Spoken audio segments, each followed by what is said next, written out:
What's up, everyone? It's Adar coming at you with another episode of Startup Engineering Daily. My apologies for the delays on the videos. Been super hectic over the past couple weeks, but we're getting back into the daily uploads now. So our first story is from Impulsive Weezer OSINT, who has covered a few stories of some security breaches of other companies that we talked about before, but this one's the craziest so far. And I've actually been seeing a lot of reports of this being acted on by different people and people getting their Instagram accounts hacked. So as you can see here, Meta gave their AI support agent the ability to modify your Instagram account, no identity verification. People figured this out and accounts are being taken over right now. So it seems like you could just talk to the AI directly and ask it to reset the email for any account, and you would just be able to hack it. It wouldn't even check if you own the account. This is an unreal breach. I saw a lot of people losing their accounts on Twitter, getting their name stolen and all of that. But yeah, just super crazy. And obviously, like, it's easy to blame AI and be like, oh, this is AI slop that's getting deployed, and it is. This is a version of AI slop for sure. But this should be so simple to fix with a prompt. I'm not sure what they're doing internally, what their internal testing was. Like, this seems like such a simple idea that you would want to validate to make sure you can't control other people's accounts. So it's really hard to imagine like what actually went wrong here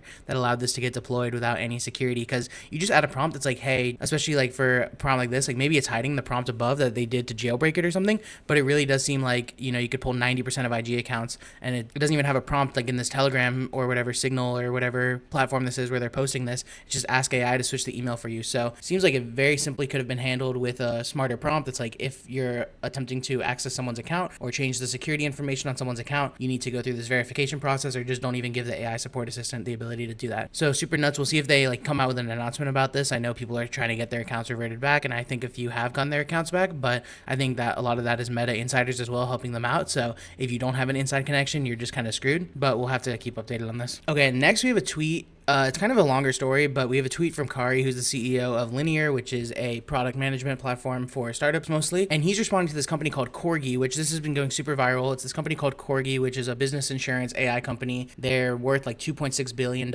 and have been raising a bunch, and they doubled their valuation in like a month or something. As you can see here, yeah, raised $106 million at Series B1 for $2.3 billion valuation. And basically, like, this kind of just comes and goes, you know, but it is very real. But they're saying if you're not working 7 days per week, you're going to lose. Apparently, 2/3 of people on the team actually have a tattoo of their logo, so that's super interesting. And yeah, it just causes a bunch of drama. You know, it's a bunch of rage baiting as well. I mean, I'm sure they're working super hard, and we'll talk about the hard work, but we can just see here from Kari, says the fallacy of this is that it more creates more hours, more hiring, more something. It's true in a sense. If you put in work, more work will happen. But I think for startups, the leverage is really how differently you approach the problem, how well you cultivate your team and your strategy. And he makes a great point here. He's like, any large company can outspend you on hours, so hours clearly is not the metric that you're trying to optimize for. But he says he's never worked this way as a designer. He always saw the need to take a step back and take a break. And then other people have talked about this too, where it's like sometimes for a deadline or a release or some kind of incident, you do need to put in the extra hours, but it shouldn't be like an everyday thing. And it takes away obviously from your capacity and your cognitive effort to be able to work that hard and solve these problems, which is like, we do knowledge work, right? So it's not like the more manufacturing factory components you can get through the pipeline is better. It's more like, you know, making good decisions and making strong decisions and planning ahead of time and being able to realize what's going to stop us and being able to realize like ahead of time what's going to cause problems. And that's where like AI is super helpful too, right? Because it's that whole thing of like, you can have an agentic system that's just running and delivering a lot of value, but if you don't have that human in the loop, or you don't have like good decision making, then it's just going to produce slop and going to produce problems for you on the other side. Like, it's just going to be technical debt in a way. So you could almost argue that like grinding like this is almost going to create like cognitive or like work debt at a higher level. But also, not everyone that's working in a technology company is a software engineer. They're all knowledge workers, but you know, I assume maybe for finance or something, or like marketing, it's easier to get more work done. But it is hard to believe if you're doing creative stuff that you wouldn't need a break as well. And then like one of the representatives from Corgi replied, and he was like, you know, we're working on a serious problem. We're approaching this like the Manhattan Project, which is obviously how the US developed the nuclear program during World War II. And then Kari kind of clowned them because he was like, well, insurance is not really a Manhattan Project type system, but it's interesting. You know, I think working a lot is solid, and it's one of those things too that one of the early OpenAI employees was talking about as well, where there's just like certain people who don't really know what to do with their lives essentially besides work. So it's like, even if they're not working, they don't treat it as work. They're just like, oh, this is what I do. This is how I spend my time. And I have fallen into that a little bit over my career. And it does come, I think, as well from like reducing dopamine from external sources, you know, like gaming and relationships and all these things like can produce a high level of dopamine, whereas like you're kind of on the spectrum to some extent. Like it can be easy to like reduce those things or ignore those things and just put all of your effort into work, and that's where you kind of get your dopamine from, and it becomes a reinforcing cycle. But I'm not necessarily sure how healthy it is, but it does produce really good outcomes. It's kind of like Richard Hamming, I think he said, there was a guy, I don't think it was von Neumann, but it was someone working at Bell Labs, and they basically were asking the super young guy like, how is he so smart? I think they were asking actually. And the person he was talking to, he was having a conversation with at Bell Labs, was like, well, if you worked as hard as this guy, you would be so smart, you know? And it's that whole idea of like compounding effort, where it's like every extra hour that you spend on one project could really compound and add a lot of value over time, compared to like, for example, which we've talked about, like if you're working across a bunch of different projects at once, like you're going to be losing and they're going to be cannibalizing each other. So I do think there is a balance, but in terms of focus, this is a really good idea, like what Corgi's doing. And okay, and next I just saw this really comedy tweet from PNPM, and it kind of is a horror movie in a way in terms of like using AI to do coding, because when we were talking about all these supply chain attacks that were happening with NPM, and quickest solution was to add this minimum release age of like 5, right? Like 5 days or X amount of days, because these companies like Socket.io, these package security companies, will be able to find it and you won't be able to download a malicious package because it'll be fixed by the time that it reaches this minimum release age. But this guy at Encrypted posted this comedy, which is a picture of an AI chatbot, I presume, like Cursor or Codex or something, and says your environment has a PNPM policy minimum release age that initially blocked install for newer packages, but he installed successfully using PNPM install config minimum release age equals 0. So that's comedy. PNPM says, should we block flags if we detect that PNPM is executed by an agent? I don't even know how it would do that. Maybe you give it like its own binary or something so you do know it's an agent, but just these kind of workarounds just is very scary, because even if you have like these safety protocols like a minimum release age, if they can just get around it by using the CLI, that's very problematic, and maybe speaks to like how we need new tools for the agentic age. But I'm sure we'll be able to figure these things out, or you just prompt it better. Like maybe this is like some old version of like Cursor Auto or something like really non-intelligent, but definitely scary to see a tweet like this. Okay, and then next we have a tweet from Lee Robb, who does DevRel at Cursor, and just very interesting topics. You know, we've been talking about this a lot, but I just think it's so interesting to harp on and really kind of figure out where we're going. You know, like I have my opinions as well, and the industry is still evolving, and even software engineering as a whole is still such a new industry relatively, you know, compared to like carpentry or like some other like skills. Like it's only like 100 years old at most, you know, and that's like since the invention of like binary logic. But nonetheless, Lee says, you might believe you should spend less time thinking about code because of AI. He strongly disagrees. He's watching this play out live, where tons of AI generated code becomes a liability. 100% true, especially for delivering to production.